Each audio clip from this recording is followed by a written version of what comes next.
Michael Jai White says Errol Spence isn't the same fighter. How it will affect the Terence Crawford rematch. What's good, everybody? It's your boy, Cardinal Red Sports. Let's talk about it. Alright, y'all. So, Michael Jai White recently gave an interview. He spoke about the Errol Spence Terence Crawford original fight. Said he had some inside information about Errol Spence. And I just wanted to break that down, get my 5,000 nickels on what Michael had to say for anybody listening. Listen, I had some inside information. A good friend of mine who trains with Spence and was with Spence like a month beforehand, he told me, nah, Mike. I was like, what are you talking about? You don't have it. Spence is not a shade of what he was. All right, y'all. So what did Michael Jai White have to say about the Errol Spence Jr. Terence Crawford original fight and the rematch, how it will affect the rematch? Well, basically, he said that he feels like Errol Spence isn't the same fighter after the car accident. And I think a lot of people feel like he's not the same fighter after the car accident.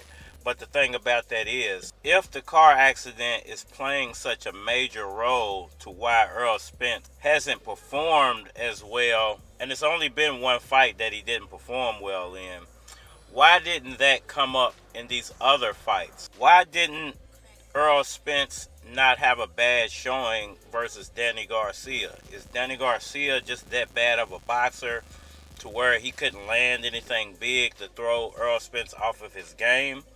And if the car accident was the reason that he had such a bad showing against Terence Crawford, wouldn't that have played a role in the Danny Garcia fight? And this is before the fight. I wish Spence would not take this fight. He's not ready. And then when I saw Spence Crawford, I'm like, oh, shoot. He don't look like Spence. Let alone, it's been such a long time since the car accident and the Danny Garcia fight. You would have thought that, okay, so it didn't play a role in the Danny fight. Of course it's going to play a role in the Ugas fight. Much bigger fighter, much stronger fighter. Landed some really big shots versus Errol Spence. And Errol Spence still managed to break this guy's eye sockets all to pieces. So you would have to say that if the car accident was playing such a big role. And then after that fight, I realized he really is not there. His legs wasn't there. And, he's had those accidents. Number one, why haven't the doctors caught it? That Errol Spence, and I'm pretty sure that the sanctioning bodies have their own independent doctors that these guys have to go and visit with, because they're not just going to take the word of your personal physician, because you could just pay them to say whatever you want them to say. So why haven't the sanctioning bodies doctors, found anything? Why haven't the other doctors who have no, meat in the game, have nothing to gain from saying Errol Spence is all right? Why haven't any of these people found anything wrong with Errol Spence as far as coming from the car accident? On top of that, once again, why was he so dominant versus Erdenis Ugas? Spence is pounding on the body of Erdenis Ugas. Spence is pounding on the body of Erdenis Ugas like how he did in the heavy bag in his gym. And you have to say that it had to be something that happened between the Ugas fight and the Terence Crawford fight. Now, he did have another car accident, but if you go back and read the articles that came out around the time of that accident, you would know that there were no injuries involved. There were no injuries. I think that they said the young man who ran into him might have gotten taken to the hospital, but I don't even think he had any injuries. So there was obviously nothing that happened during the first car accident that affected him as a fighter. There was nothing that happened during the second car accident that affected him as a fighter. So what actually did take place in between the Errol Spence Erdenis Ugas fight and the Errol Spence Terence Crawford fight that could have impacted Errol Spence's performance? In sparring and the things that my friend saw told me like a month before, he said he shouldn't fight. Think about this logically. Has Bud Crawford looked that dominant against anybody? Now, if you're a logical thinker, and I think Michael Jai White's pretty logical sometimes. He has some pretty ignorant things to say about Bruce Lee, but we'll leave that for another video. But if you're a logical thinker, and he said that he was a Errol Spence fan, and he never did attack Errol Spence, and he was trying to not attack Bud either. But if you're a logical thinker, and you actually watch boxing, and you follow boxing, you would understand that there's one thing, and one thing only, that could have played a role in all of this. And that is the fact that Errol Spence was trying to move up in weight. I know everybody's going to say, well, both guys have to make weight. Both guys didn't make weight. As a matter of fact, I think they said that Terence Crawford had to hit the scale twice to actually make the 147 limit. Okay, I agree with you there, sort of. But the problem is, the Ordanius Ugas fight was more than a year ago, almost a year and a half ago, where Terence Crawford took a David Evansian tune-up in between. So he's made 147 within the year. So, of course, it's going to be easier for him to make 147 than Errol Spence, who hasn't made 147 in almost 2 years. A lot of motherfuckers ain't gonna make it because you know why? They ain't gonna listen. They gonna leave. I'm a refugee. I came out of prison and I seen that everybody was out here playing fucking games. Not only that, he was trying to move up in weight so that he could possibly get a fight with the winner of Canelo Charlo. So if the only thing that actually took place in between the Ugas fight and the Crawford fight was the fact that Terence Crawford knew Errol Spence had been laid off for almost 2 years, that even before the Ugas fight he was having trouble making weight, and that he was already preparing to move up in weight, logically, common sense would tell you that it was the weight that played the biggest role. Crawford's amazing. But I think if you start putting it together and you go, well, yeah, I mean, like they knew Crawford was going to do that to him. I don't think anybody knew that. But Spence does not even seem like himself. And after that fight, it's not because of the damage he took during the fight. Now, Michael John White said that he knows someone who was in Spence's camp that actually saw him sparring, that actually saw him working out. And he said that that person told him, don't bet on, or basically he's not going to win the fight from what he saw. I don't know why you would go straight to the car accident if it didn't affect him in the Danny fight and it didn't affect him in the Ugas fight.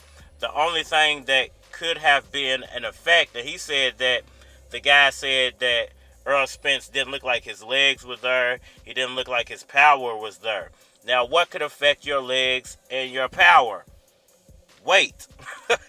What could affect your legs and your power? Weight. If you are preparing to move up in weight and you are walking around 190 pounds and then you abruptly lose almost 40, maybe 50 pounds, you're not going to hit as hard. You're not going to move around the same. You're not going to look the same when you're in the boxing ring, period. It had nothing to do with snacks. Terence Crawford went over to Victor Conte, went on the snack program. Although snacks might have enhanced the performance of Terence Crawford just a little bit more to help him with his endurance. But if Errol Spence can't hit you hard enough to actually stop you, which he couldn't at all in that fight, you would have to go back to what is the one thing that was different between the Ugas fight and the Crawford fight.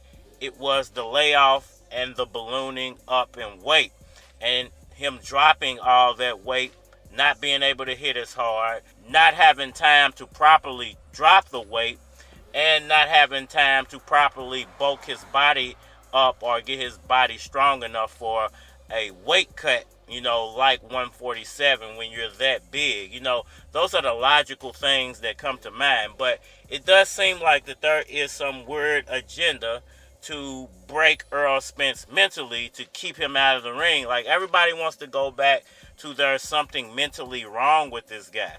But how could there be something mentally wrong with him when he just broke a bigger, stronger fighter like Ordanius Ugas, somebody who beat Terence Crawford twice? So he broke that guy, but somehow, and I will give Michael John White credit for this, he said that Terence Crawford did nothing or didn't look special enough to where you would think that he should be doing that to Errol Spence. So if Terence Crawford isn't that special, if the car accident didn't affect him during the Danny or the Ugas fight, what is the only logical thing that could come to your mind that could have threw off Errol Spence's performance? And it's the weight cut. But nobody wants to bring that up. Everybody wants to say that neurologically there's something wrong. The car accident is finally catching up to him. It's like they want that to be the reason so he doesn't try to fight Terence Crawford again. And I just think that that's ridiculous. I think that that's a drastic way of thinking. I think that these people are completely off with the way that they're thinking. The richest people in the world count their value by the amount of things they have that money can't buy. I don't think that they are looking at it from a boxing coach's standpoint or somebody who trains with boxing's standpoint. I think they're looking at it more from, it looked really bad, and the only thing that could have played a role in why it looked so bad is the car accident. But the car accident was almost 5 years ago now. He's had 2 or 3 fights in between that. Why wouldn't it have played a role in those other 2 fights the same way it played a role in the Terence Crawford fight? I can't stop watching it. Now, as far as the rematch goes, Terence Crawford had a fight in between the Ugas fight and the Errol Spence fight. So if he had a tune-up fight and he made 147, it should have been easy for him to make 147. Errol Spence had no tune-up in that 2 years. He wasn't in the ring for almost 2 years in between the Ugas fight and the Crawford fight. So, that would have played a huge role in why he couldn't make the weight and why he didn't look strong and why he got knocked down so many times. There's not that dynamic this time around. It's only going to be about 5, 6, maybe 7 months in between the original Terence Crawford Errol Spence fight and the rematch. So if Errol Spence has any problems, it's not going to be due to weight. It's not going to be due to the car accident. There should be no excuses. If Terence Crawford beats him this time, he beat him decisively. And if he beats him this time and it doesn't look as bad as the original fight did, let's just say Terence Crawford beats him, but Errol Spence puts up a great fight and loses by half a point or something, that should let you know definitively it had nothing to do with the car accident. He has no neurological problems. It was the weight cut. But no one ever asked, how do we get paid? We get paid off the ads. How much does YouTube actually get for an ad? And how much of the money do we get from that? Well, last quarter, YouTube made $6 billion in ad revenue off of ad creators or content creators, and they only paid out $125 million. Y'all let me know what y'all think about all that down in the comment section below. Hit the like button for me, share, subscribe. Holler at me on all social media platforms, Facebook, Instagram, YouTube, Twitter, but you're more than likely to get a response on the tube, so holler at me over there. If you want to collab or feature a product or your channel or my channel, feel free to hit my Gmail, because it is a flock of cards at gmail.com. We are man. Flow sick when I flow quick, better go get your whole clique. Spotless who you rolling with. I done told the chick you don't want have to hold your lip, so hold your lip.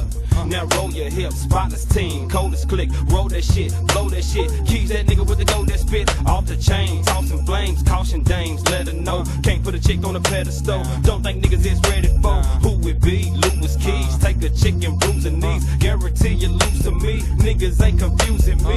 Just keep it real with me. I get the feel with me. I'm looking real spiffy. Kicks worth about $1.60. Back in the day, I used to stay low. They used to pass the blunt. I used to say no. But now I'm smoking reefer. And now I'm drinking liquor. And now I'm in the telly. And now I'm taking pictures. We got them millimeters. We got them VHS's. So when we zoom in, you can see they my niggas. What? My niggas. What? My niggas. What? My niggas. What? My niggas. What? My niggas. What? My niggas. What? The ladies. The ladies. The ladies. The ladies. The ladies. The ladies. The ladies. The ladies. Sick with the freestyle, call them the green mile. Getting money for blocks, What y'all think about me now? Gotta keep my head in the clouds. Daddy like gotta make me proud. Y'all on it, pay me later. Gotta get that money now. Y'all on it funny style, running round, talking shit, tossing chicks. End up with that faucet drip, off to get smooth like a player. I move like I'm greater. I bust your mouth, leave you like you chewed a tomato. Now show a little something, drop a little bread. Our currency is green, y'all copper instead. I'm knocking your head right off of your neck. Holla at that drove man, tryna see if he's on deck. Now show some respect and throw up your set. If somebody's sicker, I don't know him yet. You know it's the S. They showing their chest. We blowing the best. It's Louis Keys, nigga. My niggas. What? My niggas. What? My niggas.